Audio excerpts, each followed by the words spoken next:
Welcome to Cedars Unitarian Universalist Church. My name is Tyler Weaver, and I'm your worship associate today for our virtual service, alongside our minister, Reverend Zachary Vinson. Before we start, let's pause to acknowledge that members of our congregation occupy the ancestral, traditional, and contemporary lands of the Coast Salish tribes. The homelands of the Suquamish, Duwamish, Clallam, and Chimicum people were ceded under duress through the Point Elliott and Point No Point treaties. We are grateful guests on these lands and affirm indigenous sovereignty, both past and present. This acknowledgement does not substitute for the need to build authentic relationships with modern-day members of these tribes and to learn about their living culture and history. Our faith community is sustained by the generosity of our members. Your contribution will nourish the spiritual growth of our community through weekly worship and ongoing programs that cultivate connection, belonging, sharing, and caring. Included in the video description and displayed on the screen is information to make a contribution to Cedars through our PayPal account. Please take time either now or later in the service to make a contribution to help sustain Cedars. Your help is greatly appreciated. Cedars is committed to being a welcoming and inclusive community. In all the beauty of languages, cultures, and skin tones that come together in your uniqueness, we welcome you. In all the ways you experience and express gender and the beauty of who and how you love, we welcome you. With all the religious and ethical traditions that inform your spiritual life, we welcome you. You are invited to join us today and always with an open mind, a loving heart, and willing hands. As many of you know, I perform in an improv comedy group. It's a hobby that in non-pandemic times puts me on stages around Kitsap, Clallam, and Jefferson counties, where together with my group, I create characters, scenes, and dialogues on the spot without a script, based on suggestions we have only recently received from the audience. This is a nightmare scenario for most of you, but for those of us who do it, it's a rush of high wire energy, especially when we truly click. I have deeply missed it in the last year and a half. We had our first show since March 2020 scheduled for this weekend, but I just learned out today it was canceled due to COVID. Here's to hoping we can return to live theater before too long. In the meantime, though, my improv group, continues to gather and rehearse, because that's a little secret about improv. While it's always made up on the spot, to do it well, you have to rehearse.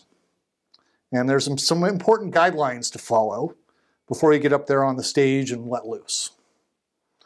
And over the years, I've found that what you learn from improv can help you in everyday life. And I'd like to share some of those unwritten rules with you. First, improv, like life, is best done as a team sport. Great improvisers support each other. To create something meaningful on the spot with another person, you have to listen, be generous, and allow others to build on and improve on your ideas. The best results always come from collaboration, from the push and pull of working together. The worst results usually come from a lack of teamwork, listening, and compromise. The audience will usually only be able to tell that something is wrong. They may not be able to tell what, but performers can most often trace the problem to a lack of give and take. Second, you must be absolutely, completely present in the moment. Nobody can do improv well if they're distracted or multitasking. This, above all else, has kept me doing improv because no matter how stressful my life might be at a certain point, I always know that a couple hours of improv requires me to put that behind me and focus on what I'm doing in the moment. And that's an increasingly valuable skill in a world that wants your eyes and minds to be doing multiple things at once. But like a skill, It has to be practiced.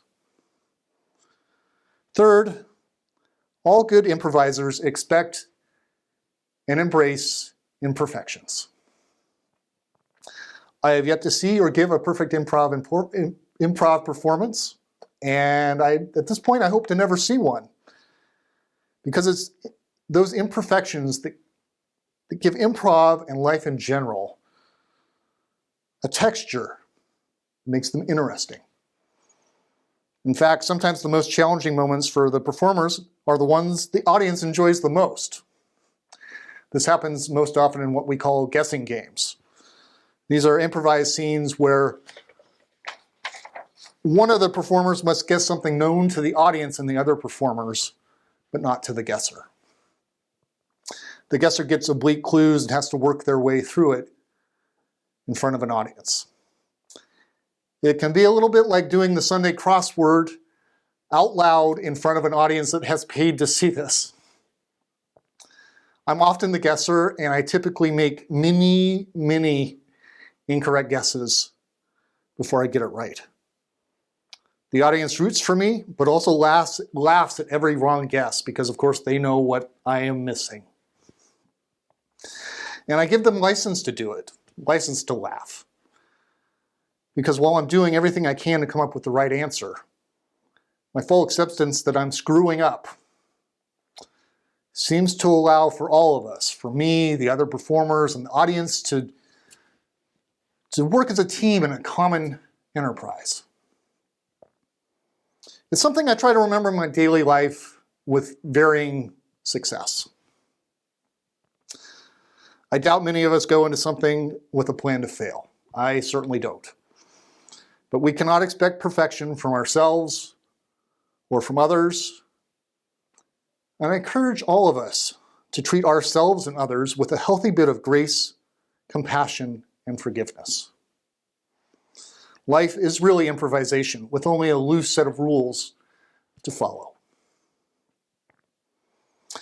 It's just that most of us don't do it on stage, and we only have ourselves and maybe a few others watch us do it.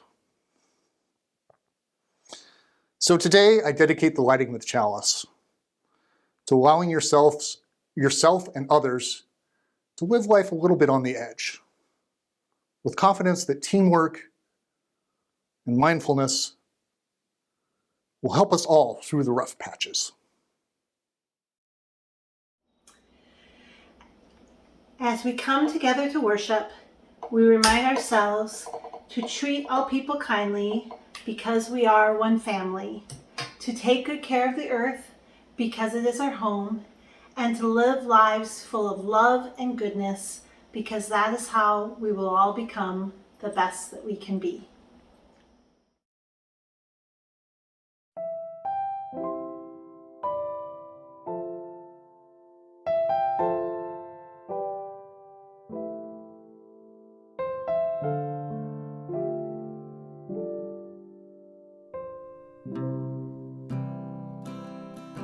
We will not stop singing. We will not stop singing. We will not stop singing till the world can hear the song, till the world can sing along. We will not stop marching.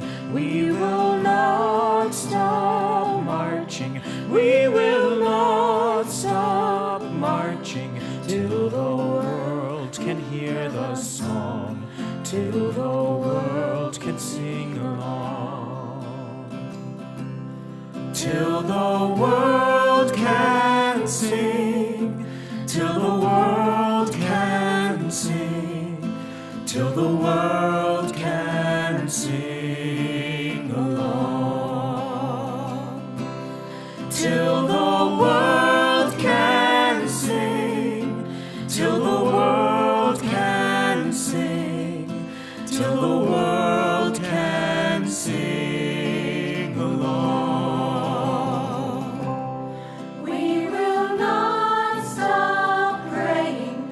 We will not stop praying.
Hello, everyone. Before I offer the words for our call to worship today, I want to make a few short announcements. The first is just to remind everyone about the Faithful Practices reading group that will be taking place starting at the end of this month. Currently, we have 6 folks registered for it, and we have room for more people to join in. So if you're interested in exploring spiritual practices from a Unitarian Universalist perspective, I'd encourage you to look in the latest issue of The Beacon and consider signing up to join us for this once-a-month discussion group. The next thing that I want to make sure you're all aware of is a series of discussions that is being hosted by the Suquamish Tribe, Kitsap County, and the Kitsap County Dispute Resolution Center. This discussion series is titled the Port Madison Dialogues and will feature stories from members of the Suquamish Tribe, including songs, poetry, and explore both historic and contemporary issues that the tribe is facing. Members of the community, both at Cedars and in the larger community, are invited to join in this series of 4 discussions. For more information, you can also look in the Beacon or on our Facebook page where the information has been posted. The final thing I want to say before our call to worship is to wish everyone who is celebrating a happy Rosh Hashanah. May your new year be sweet and full of blessings. Today in our service, we're exploring the idea of yes and in improv. And before we get into that, it might be helpful for you all to know what exactly is improv. According to Jennifer Hunter, improv is performing without preparation. It's responding in the moment to stimulus, the stimulus of our immediate environment, or the feelings that come up when presented with the stimulus. One of the central concepts in improv is a concept known as yes and. It's an idea that encourages participants in a scene to accept the idea that is being put forth by a scene partner. And then, upon accepting the idea, react to it by building upon it, to say yes and add something. With that definition and understanding shared, I now want to invite us to come together in this space in acceptance of one another, to say yes to each other as we reflect on these words from Sarah Morris Campbell. We receive fragments of holiness, glimpses of eternity, brief moments of insight.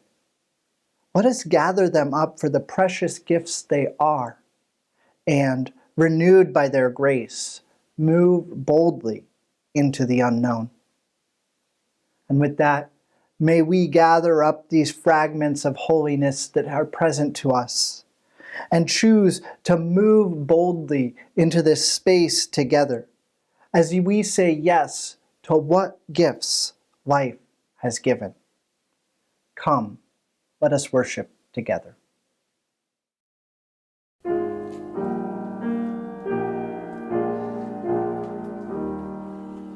We worship with open hearts, nurture a learning spirit, serve justice with compassion, and love with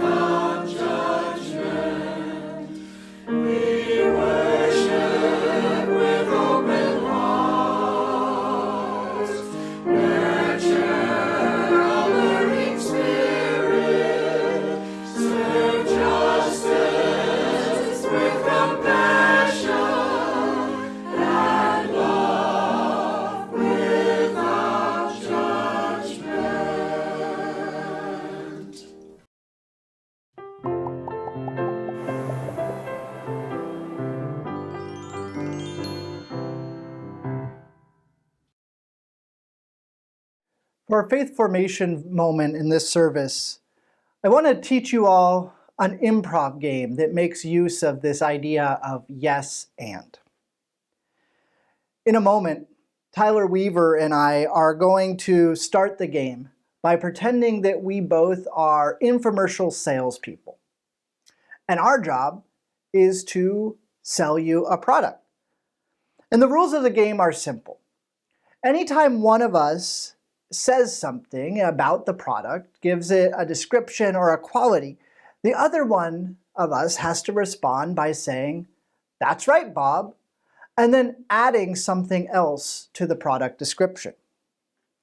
You'll catch on to the idea as you see Tyler and I play this game together. And I want you to think about this game and consider in your own life places where you and people you might play this game with. Anytime there's 2 or 3 people gathered together, you can take a moment and practice the yes and thinking of improv by playing the game, "That's right, Bob." And so now, Tyler and I will demonstrate "That's right, Bob" to all of you. Hello. Hello, everyone. We're excited you could be here with us today for this very special opportunity. That's right, Bob. Today we're selling crackers. That's right, crackers. That's right, Bob. But these aren't just any crackers. These crackers are very high in nutrients. That's right, Bob. These crackers are also waterproof, so you can dunk them as much as you like. That's right, Bob. In fact, these crackers are so waterproof that they are the preferred cracker of people working on cruise lines. That's right, Bob. And there's only minimal side effects.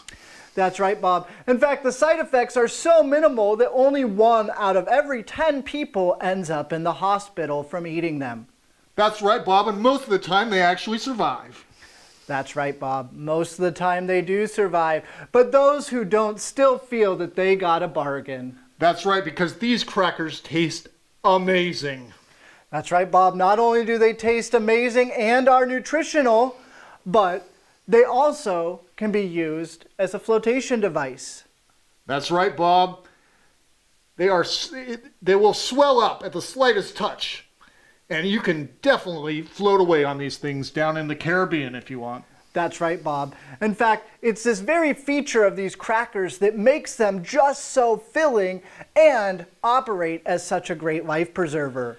That's right, Bob, and they can be yours today for 6 crackers for only $19.95. That's right, $19.95. That's right, Bob. And not only are they just $19.95, but if you act today, you can have them for just 3 easy payments of $25.49. That's right, Bob. And if you sign up for that plan, you'll get our free waterproof bread. Waterproof bread, that's right, Bob. Not only are the crackers water soluble, but the bread is waterproof. That's right. So act today. Get your crackers and your bread for 3 easy payments of $24.95. Thank you, Bob, and I hope you all enjoy your crackers. Thank you, Bob.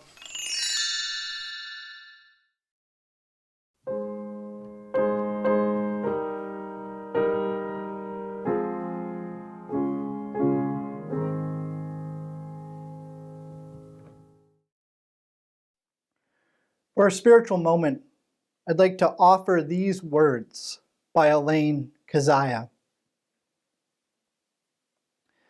May my wisest self guide me through this day. May she remind me to look through eyes of wonder and see the abundant beauty of here and now. To live from my toes up, grounded on this precious earth and in this miraculous body. To open my heart, flinging wide its shutters so no defenses cut me off. To employ my hands, to create beauty, to soothe suffering, and to unlock potentials. Eyes, feet, heart, hands. From here I can wake to my life and the gift that it is. From here I can move through my day with simple ease. From here I can spread compassion and love. From here, I can mend the world. May I be in harmony today with the current that flows through all. And may I be a faithful expression of the sacred source. Here I am. Amen.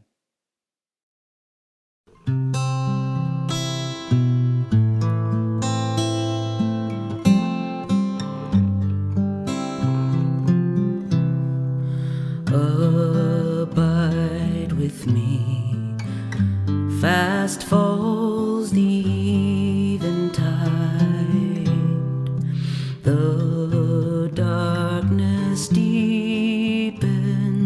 still with me abide, when other helpers fail and comforts flee. Help of the helpless, oh, abide with me. Swift to its close, ebbs out life's little day. Earth's joys grow dim, its glories pass away.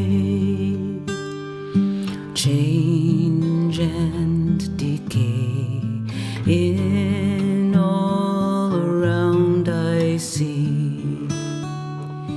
O thou who changes not, abide with me. We need each other every passing hour, channels of grace and life affirming power, faithful companions share this path with me. Through all our fears and hopes, abide with me.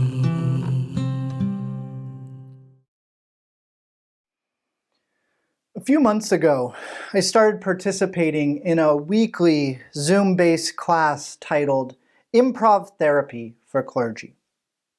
This class is made up of clergy from a variety of denominations and is aimed at teaching techniques of improvisational theater to help cultivate humor, creativity, communication, and self-care practices.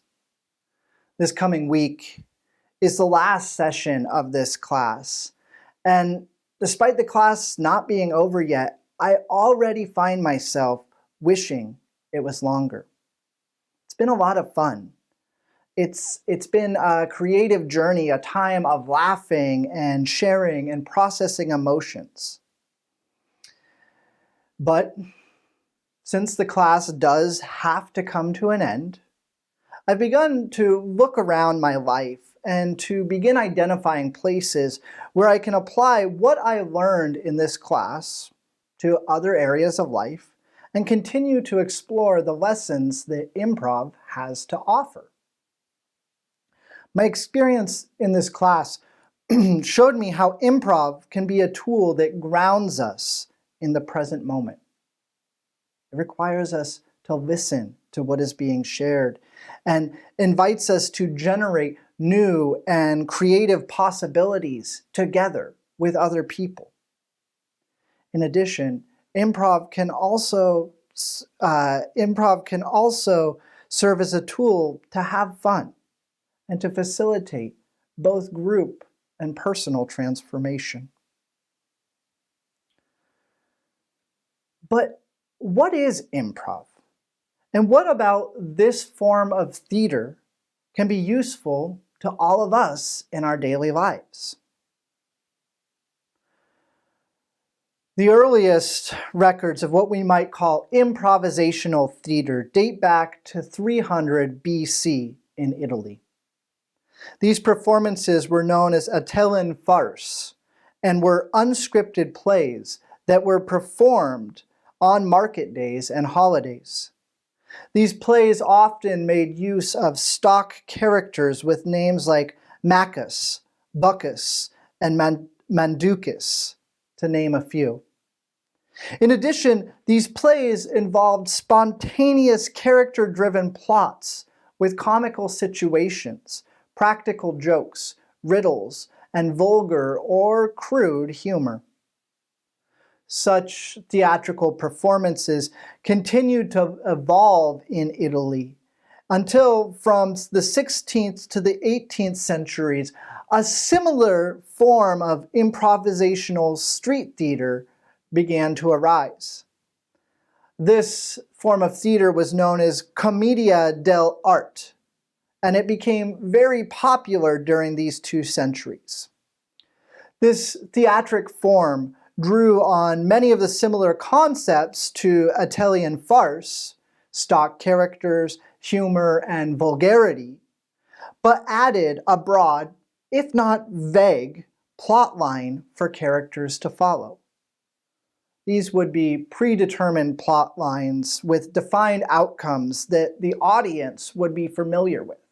Many plays would make use of the same plot lines, the same characters, the same points, and how you navigated those points is what made it interesting to the viewers. In the 1980s, this style of theater made its way from Italy to France and Russia, where the techniques of commedia dell'arte became the cornerstones of many schools of theatric theory at the time.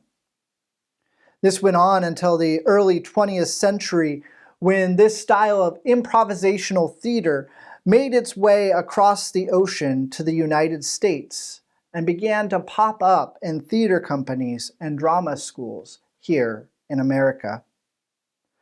Some people credit the appearance of improvisational theater in America to a man named James Dewey, who in 1918 began teaching improvisational games to children as part of his brand of progressive education.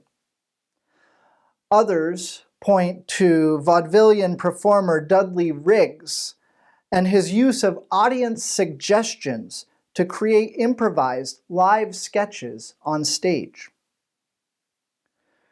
This brand of improvised entertainment began to grow and develop, and it continued to do so until the 1940s, when a woman by the name of Viola Spolin came onto the scene. Viola lived in the Chicago area and directed a children's theater company. She began using techniques of improvisational theater to teach her students, and in the process of using these techniques to teach her students, ended up codifying many of these techniques in a book titled Improvisation for the Theater. This was the first recorded book on improv, and along with other books written by Spolin since, still serve as the foundation for many improv groups today. Spolin's approach encouraged participants to learn through playing games. Spolin believed that games invited participants into problem solving and allowed them to, quote, absorb theater skills naturally without a conscious effort. Spolin defines a game in this context as a set of rules that players decide to live within. Further, Spolin asserts that it is in, quote, in play, the skills and strategies necessary to the game are developed. Ingenuity and inventiveness meet any crisis the game presents. For it is understood that all participants are free to reach the game's objective in any manner they choose. As long as they abide by the rules of the game, players may stand on their heads or fly through the air. In fact, any unusual or extraordinary way of resolving the problem of the game is likely to be applauded by one's fellow players. End quote. Spallin also believed that problem solving through play is a democratic process that invites participants into a space of spontaneity, freedom, and intuition, where everyone can be attentive to what is happening in the present moment. Since Spallin's time, improv has continued to grow in popularity and presence. Different groups and individuals around the country and world engage in improv in many different ways. There are different styles. Different troupes might have a different set of rules that guide their play, that guide the theater games that they engage in on stage. But one rule that seems to be ubiquitous throughout all of the different ways of practicing improv is the rule of yes and. Yes and is a rule that requires participants to accept the idea put forth by a partner, and upon accepting the idea, continue to build on it. It sounds something like this. Oh no, the volcano looks like it's about to blow. Yes, and I think we are right in the path of the lava. Notice how the first voice introduces the idea of an erupting volcano. And then the second voice, the second participant in this scene, accepts the idea of the erupting volcano and builds upon it by noting that the two are in the path of the lava. If you need another example of yes and thinking, just think back to the game that Tyler and I played earlier in our faith formation moment. The game titled That's Right, Bob. In this game, we put forth an idea and continued to build on it collaboratively, making each new detail a larger conglomeration of the object. This pattern of agreeing with and then adding an idea is the sort of yes and thinking that improv invites us into. It's a way of engaging in conversations that open the participants to more possibilities and welcomes even the most absurd of contributions. Everyone gets to be a contributor in a yes and conversation. In our most recent service on spiritual imagination, I spoke about the need for us to engage our imaginations when navigating the hard situations of the world.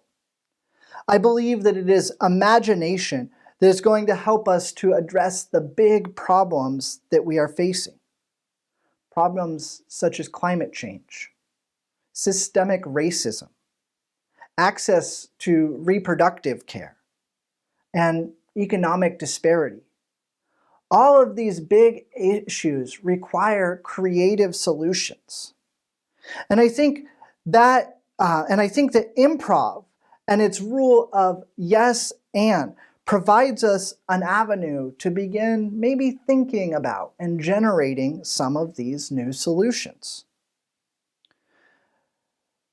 To give you an idea of how this might work on a small scale, I'm going to enter into a bit more improv here with Tyler. We're going to act out 2 scenes for all of you. In both scenes, Tyler and I are tasked with planning an all-church retreat for Cedars. It's an event that we're hoping everyone will participate in. We need to select a location, plan food, and schedule activities. In the first scene, whenever someone, myself or Tyler, shares an idea, the other person has to respond by saying, no, because.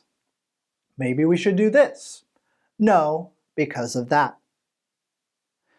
And when they say because, they then have to add information by giving a reason why. No, because of that. That could be anything, but they have to answer no, because. After that, we'll go into our second scene, and in this scene, we're responsible for planning a retreat as well, But in this scene, rather than saying no because, each idea will be responded to with a yes and. So here we go. So Tyler, I'm really glad you're here. Yeah, you probably heard that the board recently asked me to come up with some ideas for the all-church retreat. Oh yeah. And I'm just drawing a blank. I could use some help. Well, it's going to have to be outside, I'm thinking, because who knows where this thing's going, right? We got all these variants all over. I was thinking we should have it like someplace like Bay Bainbridge, outside. It's going to be nice. It'll be in the spring. It'll be. No, I don't know if that's really a good idea. There's all this tree pollen and flower pollen, and my allergies get pretty bad outside for long periods. Right. Like, what if, I don't know, I was thinking if we have to do it outside, maybe we could charter a boat. I mean, there's got to be a large boat we could charter. I've got pretty bad seasickness, so I don't think that's going to work. And I'm sure I'm not alone. So if we have to get out of the tree pollen and we can't be on the water, I'm thinking we should find a place. Well, why don't we just do it at the island school? I mean, that's going to be like almost new to us. Yeah, I don't know that that's really going to work. It's just going to feel like any other day at church. And I really wanted this day to feel special. What if we found one of those places where you could rent like a bouncy house? And we could put the bouncy house outside at the island school. Look, that's a great idea, but it's not very good because we have some elderly people with like hip issues who aren't going to want to go in a bouncy house. That's just not safe. So maybe we just rent out another church's space. It's probably going to be cheap. No, I don't really like that idea because it feels like we're just calling it in. Like we're not even really trying to come up with something. Like just going to another church. Yeah. Well. What if, so hear me out. Okay. There's a mini golf course down in Mason County that I've heard really good things about, and we could all carpool down there. It's at the fake grass, there's no pollen. It's Mason County, it's not that far. I'm sorry, I kind of laughed because that's ridiculous. I mean, I hate miniature golf. And I've heard from other people that they don't like it either. And plus Mason County, I think we could go to Squim and go to the animal preserve there. It'd be a lot for the kids to do. Yeah, I mean, I like that you're thinking outside the box, but I don't think that's going to work. And it's partly just because I just think about how those animals get treated, and it kind of makes me cringe a little bit, and I just don't really want to support that. So instead of going to the animal preserve and Squim, which I'm sure is nice if you don't mind what they do to their animals, what if we went to the zoo? We could go to the zoo, like that's nice, feed the giraffes, like Which zoo? I don't, it's the Woodland Park Zoo. Oh, no. I mean, I've had to boycott them ever since the elephant fiasco. I mean, you might be too young for that. You might not have been around for that, but that was just, it's unforgivable what happened to the elephants. So I can't go there. That's fair. Maybe we just shouldn't have the retreat. Maybe we shouldn't. Well, we agreed. I mean, we can agree on that, just not have it. I mean, It seems easier very than figuring something complicated. out. Maybe we should just stop planning. Okay. Okay. Yeah. So, how was that? Take a moment. Make a few mental notes about what you noticed about this scene. Were Tyler and I successful in planning a retreat? Did the details of the retreat as they started to come together sound like the sort of event that you would like to attend? Was this a good way to try to plan something? Now, I'm going to enter into our next scene here.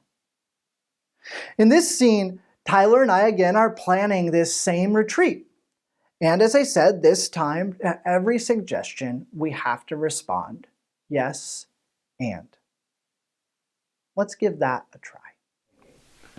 Yeah, so you had something you wanted to talk to me about? Yeah, you probably heard that the board has asked me to start planning for the retreat that we want to have soon. Yeah. And I'm just out of ideas, and I was hoping maybe we could talk and come up with something. Yeah, so such a weird time. We should probably plan for it to be outside.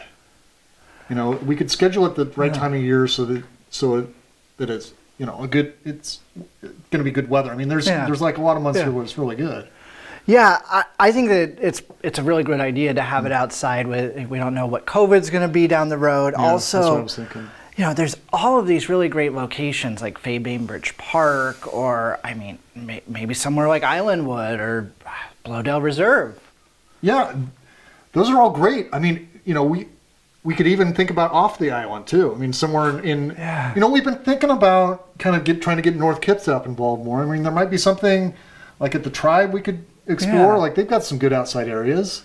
Yeah, I mean, definitely I think it's good to get off the island, and you know, that the whole conversation we've been having about not being so island centric, and there's a lot of, I mean, beautiful places we could go. What about Point No Point?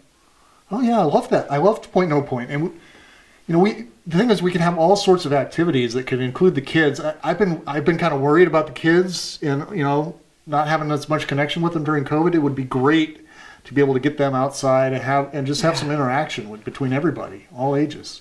Yeah, and I mean, I'm thinking, you know, I know we have to be safe with COVID, but there could be a lot of great food, and we could just have all sorts of snacks for people and just have a good time.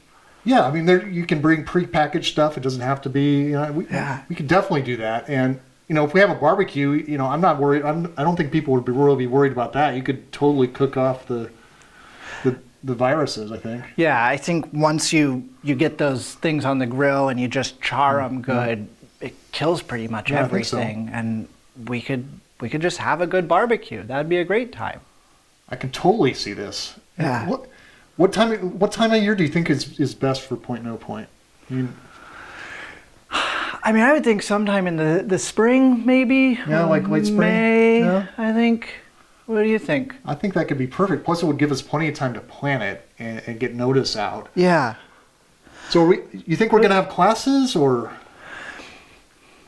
Yes, I think we should have classes, and it should be focused, though, on just having fun. Like, we should learn things, but it really should also be about having fun. That's great. You can mix the two, too. Yeah. Well, I think this sounds like a great retreat. Maybe I can go check in with a few people, and we can meet again next week. Yeah, sure. Awesome. Yeah, I'll help you out. Thank you, Tyler. Yeah, okay, great. So how did that scene compare to the first scene? What was different about it? Were we successful in planning the retreat this time? Did this retreat sound like one you would like to attend? How was the process of planning? Think about the difference between these two scenes, between no, because, and yes, and. For me, the first time that I did this exercise in the class that I've been in, it seemed that the yes and approach opened the conversation and invited everyone to get creative. We were doing it with more than just two people, and the ideas that were coming out, all the plans became very generative. Whereas in the example of the scene with no, because, this response seemed to close down the conversation and ultimately seemed to prevent any real progress from being made towards achieving an actionable plan.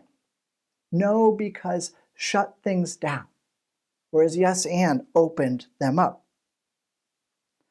I know this probably seems like a little bit of a silly example, but it helps to highlight how engaging in a more playful and open approach can lead to new possibilities. How many times have one of you been in a meeting and heard someone respond to an idea that you put forth by saying something like, "No, because that will cost too much," or "No, we already did that 10 years ago," or "No, because I don't want to," or "No, because nobody will show up"? When people say no to our ideas, it can feel frustrating, and it tends to limit our willingness to participate in future conversations. However, when a space is created where anything is possible, where any idea is seen as valid, it invites people into deeper participation. In improv, these possibilities become real in our imaginations, which is different than real-world planning. In the real world, not everything is possible. Not every idea or every option that is put on the table can be followed through on. But I still think there's value in bringing this yes and attitude into the work we do. Rather than shutting down the conversation, yes and keeps things open and allows us the space to co-create something together. So maybe let's give that a try in the week ahead. Let's find those places where we can say yes and to life.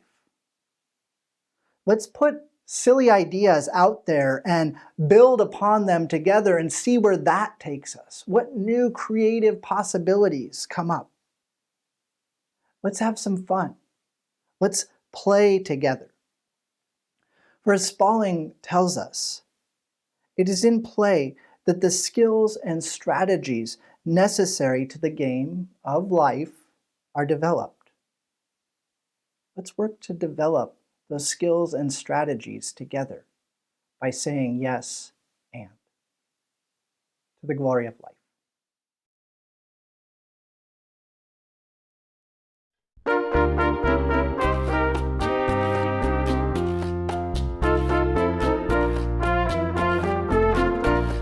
Let it be a dance we do. May I have this dance with you through the good times and the bad times too. Let it be a dance. Let a dancing song be heard. Play the music, say the words, and fill the sky with sailing birds. Let it be a dance, let it be a dance, let it be a dance. Learn to follow, learn to lead. Feel the rhythm, feel the need. To reap the harvest, plant the seed. Let it be a dance. Let it be a dance we do. May I have this dance with you through the good times and the bad times too. Let it be a dance. Everybody turn and spin. Let your body learn to bend. And like a willow with the wind, let it be a dance. Let it be a dance. Let it be a dance. A child is born, the old must die. A time for joy, a time to cry. Take it as it passes by. Let it be a dance. Let it be a dance we do. May I have this dance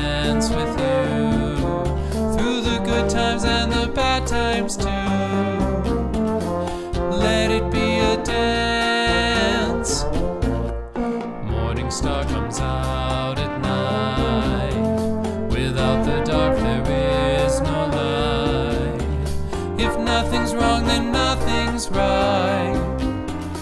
Let it be a dance, let it be a dance, let it be a dance. Let the sunshine, let it rain. Share the laughter, bear the pain. And round we go again. Let it be a dance.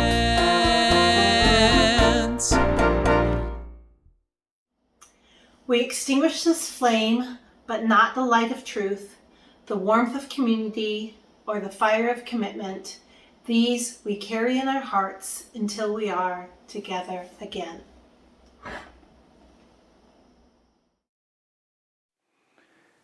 Our service has ended, but our service to the world and one another begins anew. As we go forth, may we have the courage to say yes and to life.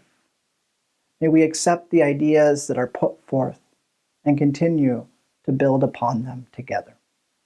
May it be so.